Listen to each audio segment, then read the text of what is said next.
নমস্কার, সাহিত্য চিরন্তন বাংলা অডিও স্টোরি চ্যানেলে আপনাদের সকলকে স্বাগত। সাহিত্য চিরন্তনের আজকের নিবেদন সত্যেন্দ্র কুমার বসুর লেখা মেকি।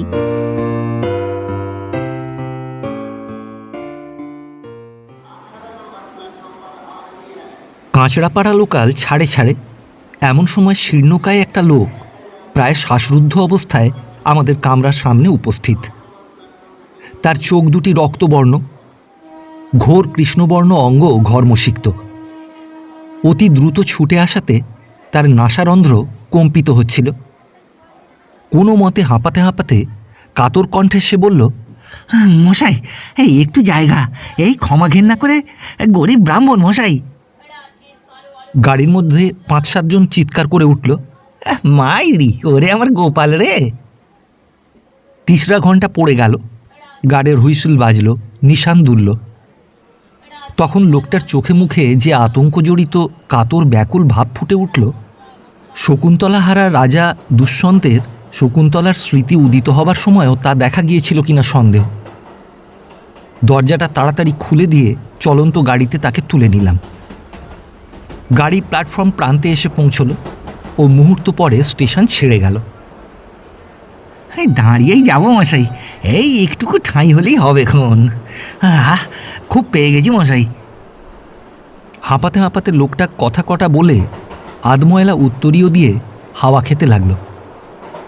তখনই আমার প্রতি দৃষ্টিপতিত হওয়ায় আবার বলল, খুব উপকারটা করলেন মশাই, এটা না ধরতে পারলেই ভোগাতো আর কি।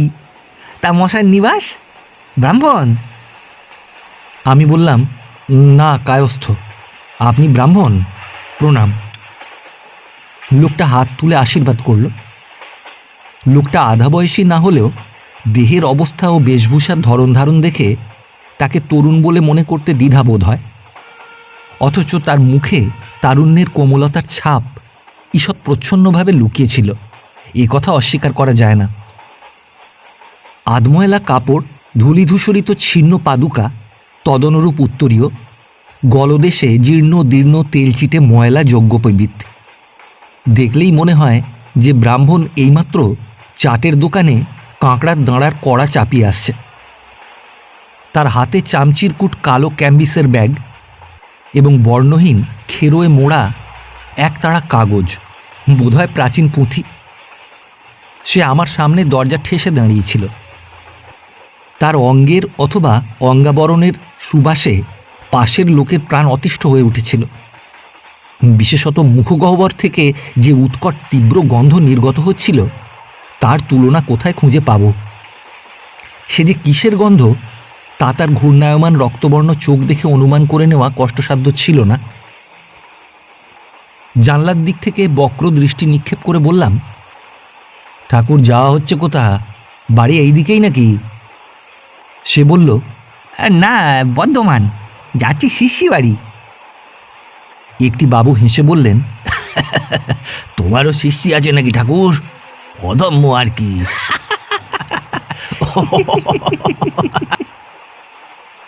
গাড়িতে হাসির রোল উঠল। ঠাকুর চোটে আগুন। বোধহয় সেকাল হলে দুর্বাসার মতো পইতে ছিঁড়ে সাপ দিতেন, নতুবা হয়তো একেবারেই ভস্মই করে ফেলতেন। করমচার মতো রাঙা চোখ দুটো আরও রাঙা করে বললেন, কি আমার শিষ্যি নেই? বলে বিষ্ণু ঠাকুরের সন্তান, ফুলের মুকুটি, খর্দার মেল। আমি হরকালী শিরোমণির প্রথম পুত্র, ত্রিলোচন শর্মা। আমায় বলে কি না। আমিও গাড়ির হাসিতে যোগ দিয়ে বললাম, ঠিক ঠিক, তুমি যদি ত্রিলোচন না হতে তাহলে গাড়ি ফেল হতে হতে বেঁচে যেতে না। বাপ, সামনে পেছনে 3-3টে লোচন। আবার একটা হাসির গড়া উঠল, কিন্তু ত্রিলোচন ঠাকুরের সেদিকে ভ্রুক্ষেপই নেই। তিনি তখন ক্যাম্বিসের ব্যাগ খুলে এক ছিলিম চড়াবার উদ্যোগে ব্যস্ত। আপন মনে বললেন, জানো বাবুরা, আমরা 7 পুরুষে গুরু। এটা আমাদের বাপ পিতামোর ব্যবসায়ী বলো আর পেশাই বলো। ভিন্ন কোণে যে ঘাড় কামানো বাটারফ্লাই বড়ির গোঁফওয়ালা ছোকরা বাবুটি এতক্ষণ বেঞ্চ চাপড়ে এসে হেসে কাছে বসে সুরখানা অত্যুচ্চ অনুনাসিক স্বরে আবৃত্তি করছিলেন, সে হঠাৎ সুর থামিয়ে বলল, হ্যাঁ, পৈতৃক জমিদারি বললেও পারো ঠাকুর। এবার হাসির রোল বোধ হয় গার্ডের গাড়িতেও গিয়ে পৌঁছল। ঠাকুর তখন ছিলিম চড়িয়ে চোখ দুটি বুঁদ করে শেষ টান মারছেন। তার শীর্ণ দেহের শিরাগুলি দড়ির আকারে ফুলে উঠেছে। উদরটা যেন অতল গহ্বরে ঢুকে গিয়েছে। ইঞ্জিনের নলের মতো অনন্ত অপরিমেয় এক রাশি ধুমোদ্গীরণ করে ছিলিমটি আমার দিকে বাড়িয়ে দিয়ে ত্রিলোচন শর্মা বললেন, আসুন বাবু। আবার হাসির শব্দে গাড়ি ভরে গেল। আমি বললাম, না ঠাকুর, এখনো বোমপথে যাবার তত শখ হয়নি। অমৃতে কি ভাগ দিতে আছে? তা মশাইয়ের কি এই জমিদারি নাড়াচাড়া করেই খাওয়া হয়, না আর কিছু করা হয়?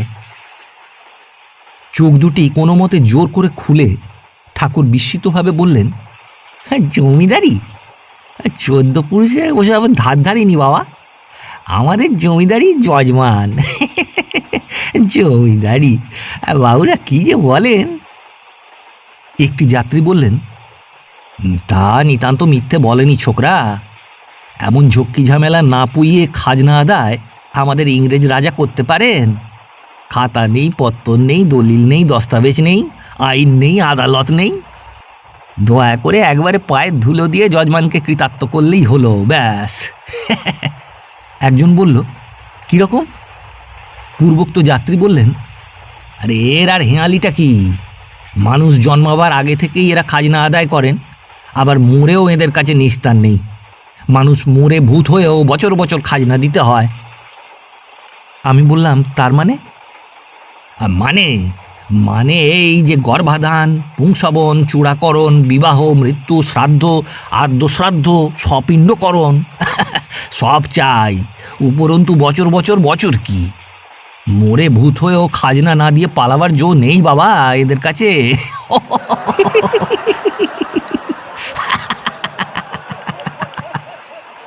হো হো হাসির গড়রা উঠল। কিন্তু যার উদ্দেশ্যে ব্যঙ্গবিদ্রুপ চলছিল তার সেদিকে আদৌ দৃষ্টি ছিল না। তিনি তখন ছিলিম রেখে গণ্ডদেশে উত্তরীয় জড়িয়ে জোর হাতে ভক্তি ভরে পশ্চিম মুখে প্রণাম করছেন। আমি বললাম, কি ঠাকুর, এটা তো খর্দা, শ্যামসুন্দরকে প্রণাম করছো নাকি? ঠাকুর বলল, খর্দা? আমার এসেছে খর্দা শ্যামসুন্দর দেখাতে। খর্দা যে ত্রিলোচন শর্মার অসারে খলু সংসারে তা তো জানো না বাবু। পেন নাম করছি তার চেয়েও বড় দেবতাকে, তা জানো? সবিষয়ে জিজ্ঞাসা করলাম, শ্যামসুন্দরের চেয়েও বড় দেবতা? কে তিনি, শুনিনি তো। ত্রিলোচন এইবার বিদ্রুপের হাসি হেসে বলল, তা শুনবে কেন? ইনি যে জাগ্রত দেবতা, স্বয়ং ধান্যেশ্বরীরও উপরে যান। সকলের বিস্ময় উত্তরোত্তর বর্ধিত হল।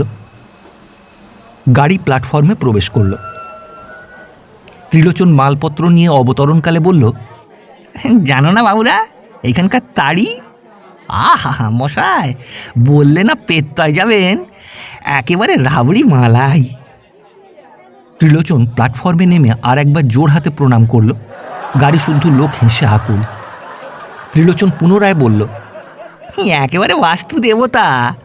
ও সেরি শ্যাম্পেন যাই বলুন, আমাদের তাড়ি ধান্যেশ্বরীর কাছে কিচ্ছুই নয়। ওরা বাস্তু দেবতা। গাড়ি মোশন নিয়েছে। ত্রিলোচন গাড়ির সঙ্গে চলতে চলতে বলল, আরে দেখেন না, এই তাড়ি আর মালপোর ভোগে গোসাই মহাপ্রভুদের কেমন সম্ভুড়ি বাগিয়ে উঠেছে। এবার হাসির আওয়াজে গাড়িখানা যেন ভেঙে পড়ল। আমি বললাম, কই ঠাকুর, শিষ্যবাড়ি গেলে না? ত্রিলোচন বলল, হবে হবে ক্রমে, শ্বশুরালয় একটু রেস্ট নিয়ে। আর শোনা গেল না। গাড়ি তখন প্ল্যাটফর্ম ছাড়িয়ে জোরে ছুটেছে। লোকটা একটা বিদায় সম্ভাষণও করে গেল না। দূর হোক, এর জন্য আমার কি মাথা ব্যথা পড়ে গেল। কেউ বলে আমার গৃহিণী বন্ধা, কেউ বলে আমিই তাই। কিন্তু আমার বন্ধা হওয়ার ক্ষতি বিশেষ কিছু হয়নি। গৃহিণীর সম্বন্ধে কিন্তু এ কথা বলা চলে না। যতই দিন যাচ্ছে গৃহিণীর সূচিবায়ুর আকার ক্রমশই বিকটাকার দৈত্যের মতোই ভয় ভক্তিজনক হচ্ছে।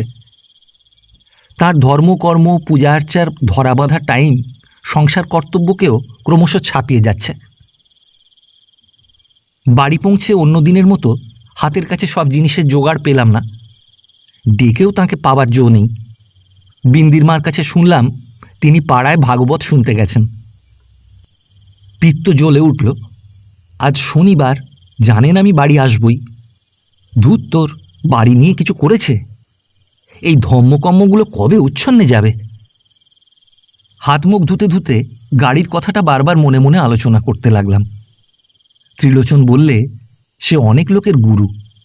উফ, লোকটা কত লোকের সর্বনাশ করেছে না জানি।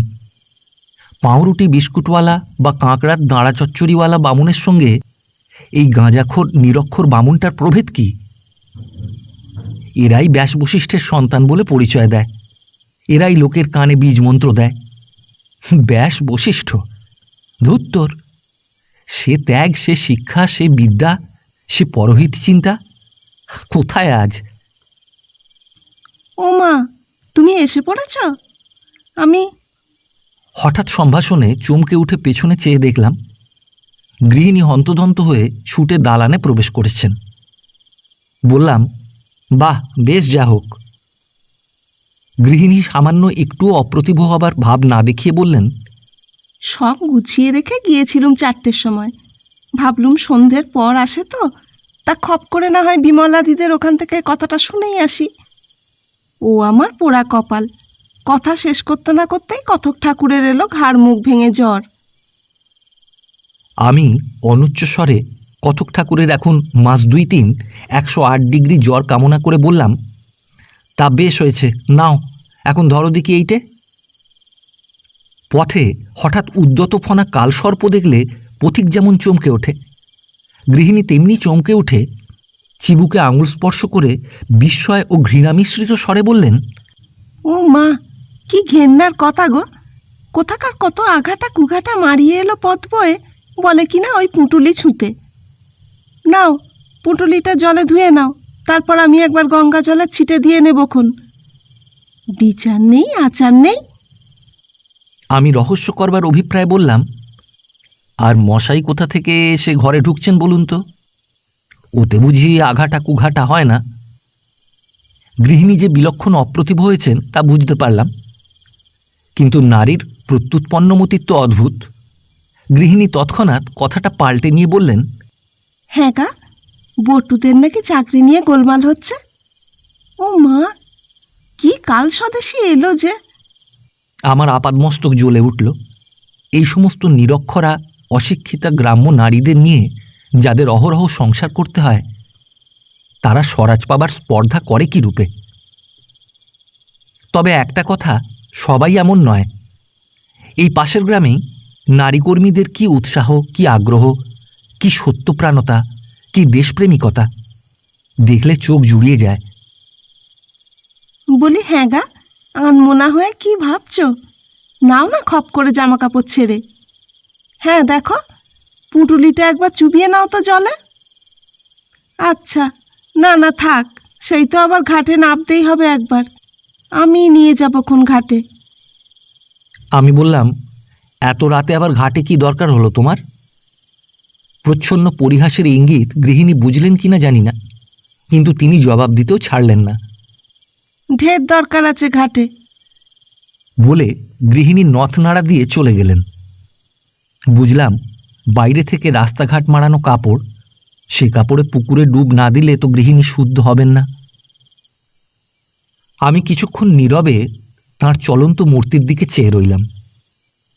হোক পল্লীকন্যা, পল্লীবধূ, হোক কলেজে শিক্ষায় অশিক্ষিতা, হোক সূচিবায়ুগ্রস্তা, তবু এই রণচণ্ডী ঘরে না থাকলেও তো ঘর মানাতো না মোটেই।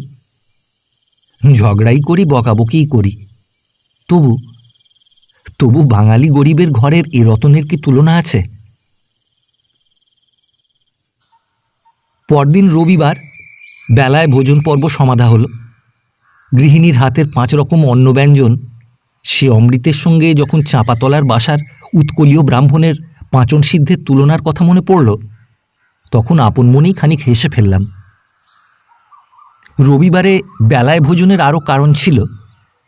6 দিন পরে একদিন গ্রামে আসা, গ্রামের 5 জনের সঙ্গে দেখাশোনা করা, বাঁধা বকুলতলায় হুঁকো হাতে সকলের সঙ্গে একত্র তৈলমর্দন করা, একত্র সকলের পুকুরে চান করা ও সাঁতার কাটা।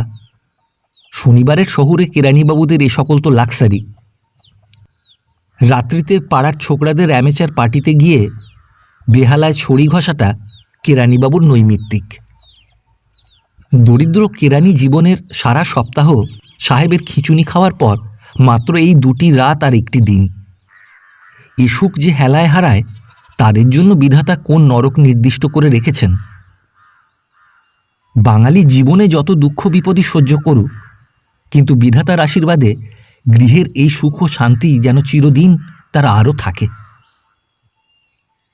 গৃহিণী আমায় বাইরে যেতে দেখে হেসে বললেন, বলি মশায়ের সুরসুর করে যাওয়া হচ্ছে কোথায়?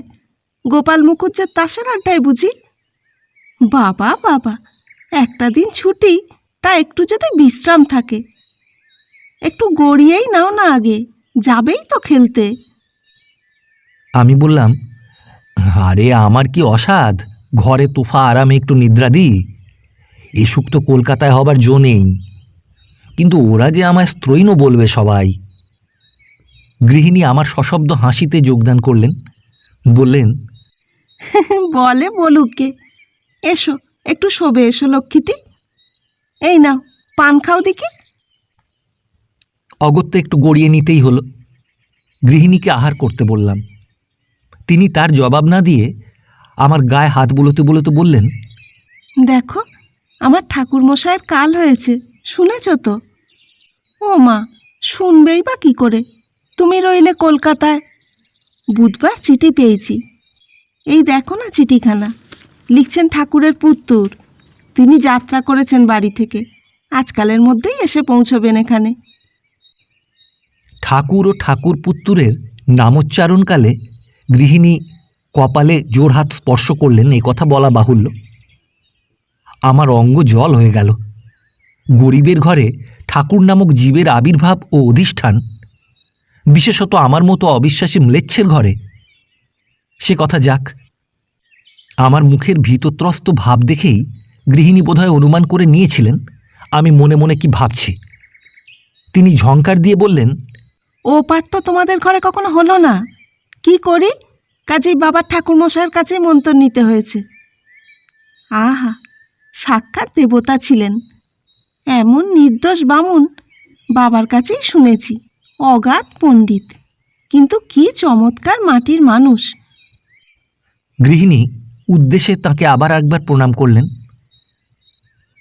আমি বললাম, না না, তা তো নিশ্চয়ই, তিনি মস্ত পণ্ডিত ছিলেন, তা এখানে যতবার এসেছেন সবাই বলেছে। গৃহিণী গর্বদৃপ্ত কণ্ঠে বললেন, জানো, তিনি সেবার মার শুলের ব্যামোর সময় সারা রাত জপে বসেছিলেন, মার বিছানার শিয়রে বসে। ভোরে মার স্বপ্ন হলো ওষুধ মুঠোর মধ্যে রয়েছে। মা গো, গায়ে কাঁটা দিয়ে ওঠে। আমি বললাম, তা বেশ তো, তাঁর শ্রাদ্ধ আমাদের যথাসাধ্য দেওয়া থোয়া যাবে, তার জন্যে ভাবনা কি, সে হয়ে যাবে ক্ষণ। নাও যাও দেখি, খেয়ে নাও গে চট করে, আমি এখনই ঘুরে আসছি। সন্ধ্যার পর মুখুজ্জেদের চণ্ডীমণ্ডপ থেকে তাস পিটিয়ে বাড়ি ফিরছি। এমন সময় হঠাৎ দমকা হাওয়া বইল। দেখতে দেখতে আঁধিতে আকাশ বাতাস ছেয়ে ফেলল। আমি হনহন করে ছুটলাম। তেমাথানির বাঁকের মুখে বিদ্যুতের চমকানিতে কোনো মতে এসে পৌঁছেছি। এমন সময় অপর দিকের পথ থেকে একটা লোক ছুটে এসে আমার ওপর সজোরে নিপতিত হলো। এই বাবা রে, গেছি রে! চিৎকারে স্থানটা ভরে গেল। হাটের ফেরতে একটা লোক মোট মাথায় নিয়ে হ্যারিকেন হাতে মোড়ের দিকে অগ্রসর হচ্ছিল। সে আলোটা তুলে ধরে সবিস্ময়ে বলল, এ কি ভবদা নাকি? কি হলো কি? ততক্ষণে আমি উঠে বসেছি। চেয়ে দেখি আমার প্রতিবেশী হারান কর্মকার। সে বলল, দুজনের ঠকাঠকি হয়ে গেছে বুঝি? ও বাবা, লোকটার কপাল কেটে গেছে দেখছি। তোমার দাঁত ভাঙলো নাকি? এসো ওরে তুলি, এখনো গো গো করছে। হারান মোট নামিয়ে লোকটিকে উঠিয়ে দিল। রক্তে তার মুখ চোখ ভেসে যাচ্ছে। আমারও মুখ দিয়ে রক্ত গড়াচ্ছে, তবে দাঁত ভেঙেছে কিনা তখনও বুঝতে পারিনি। মুষলধারে বৃষ্টি নেমেছে, ঘন ঘন আকাশ ডাকছে, বিদ্যুৎ বিকাশ হচ্ছে। সকলে বাড়ির দিকে চললাম। নবাগত লোকটি তখনও ফুঁপিয়ে কাঁদছে ও উত্তরীয় দিয়ে মুখ মুছছে। হারানের বাড়ি আগে, সেখানে আমরা উভয়ই আহত স্থান পরীক্ষা করছি। এমন সময় হঠাৎ লোকটির মুখের দিকে ভালো করে দৃষ্টি পড়াতে আমি চমকে উঠলাম। কি আশ্চর্য, এ সেই না?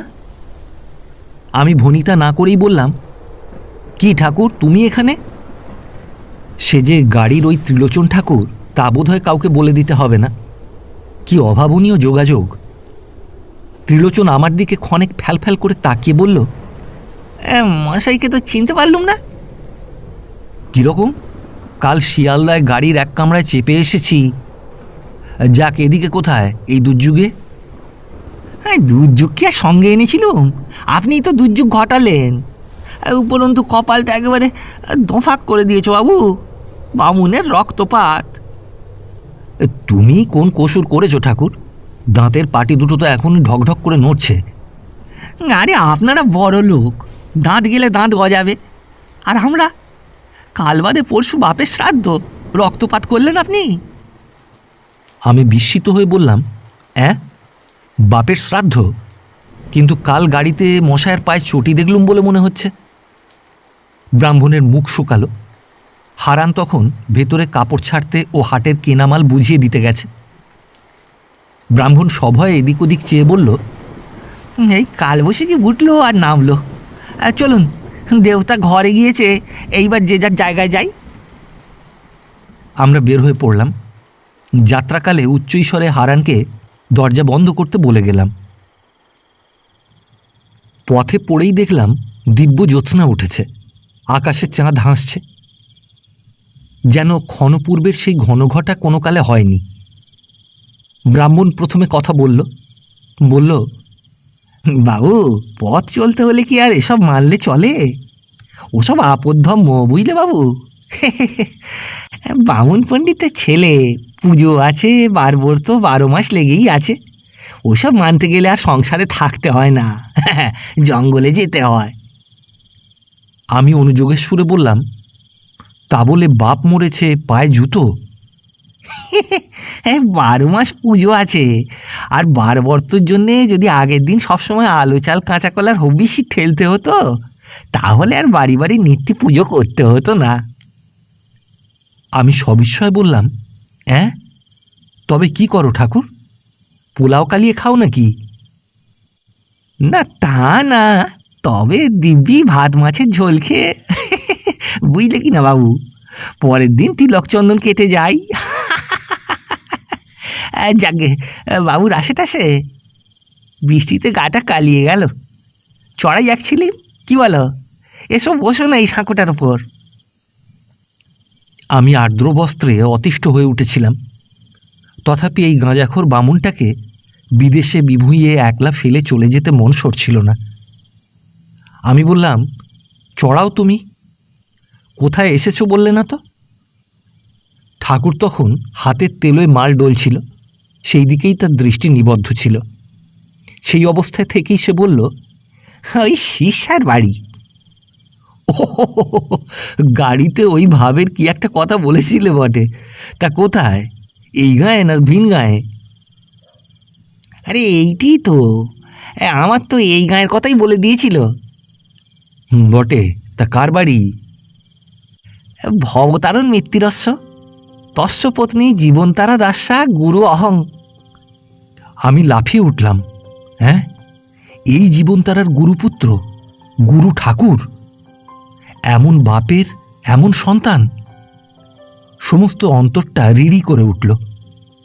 আমি ক্ষণকাল নীরবে রইলাম, তারপর বললাম, ঠাকুর, আমি ভবতারণ। তখন ত্রিলোচনের মুখখানাতে যে ভাবের অভিব্যক্তি ফুটে উঠল, তা সুনিপুণ চিত্রশিল্পীর তোলবার যোগ্য বটে।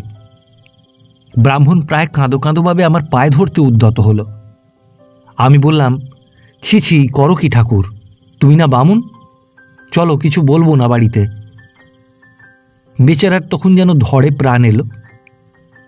যখন বাড়ি গিয়ে বিন্দুর মাকে আলো আনতে বললাম এবং সেই আলোকে ত্রিলোচনের সর্বাঙ্গ ভালো করে নিরীক্ষণ করলাম, তখন দেখলাম তার গলায় কাছা, হাতে কুশাসন। চমৎকার! মনে পড়ল অফিসের বড়বাবুর অ্যাটর্নি ভগ্নিপতির কথা। একবার বড়বাবুর কাজে এই অ্যাটর্নিবাবুর আপিসে যেতে হয়েছিল। প্রায়ই এমন যেতে হতো। অ্যাটর্নিবাবু আমায় খুব চিনতেন। যখন সেখানে পৌঁছলাম তখন টিফিনের সময়। আমি তার প্রাইভেট রুমের বাইরে খাস বেয়ারাকে টুলে বসে থাকতে না দেখে সরাসরি ঘরে ঢুকে পড়লাম। জরুরি কাজ। ঢুকেই অপ্রতিভ, তিনিও তাই। 5-7 দিন আগে বাবুর মাতৃবিয়োগ হয়েছিল। বাবু কিন্তু তোফা টেবিলে কাঁটা চামচ ধরে ফাউলের কাটলেট ও ডাক রোস্টের সেবা করছেন। গলায় কিন্তু কাছা ঠিকই আছে। সেদিন সন্ধ্যার পর যখন আমি আর্দ্রবস্ত্র ছেড়ে দরদালানে উপস্থিত হই, তখন এক কাণ্ড দেখে আমার চক্ষু স্থির। দেখি গৃহিণী গুরুপুত্রের পদ ধৌত করে দিয়ে নিজের আজানুলম্বিত কুঞ্চিত সুচিক্কণ কেশগুচ্ছের অগ্রভাগ দিয়ে মুছিয়ে দিচ্ছেন। আপাদমস্তক জ্বলে উঠল। তখনই একটা অনর্থ ঘটে যেত। ভাগ্যে ত্রিলোচনী সামলে নিল।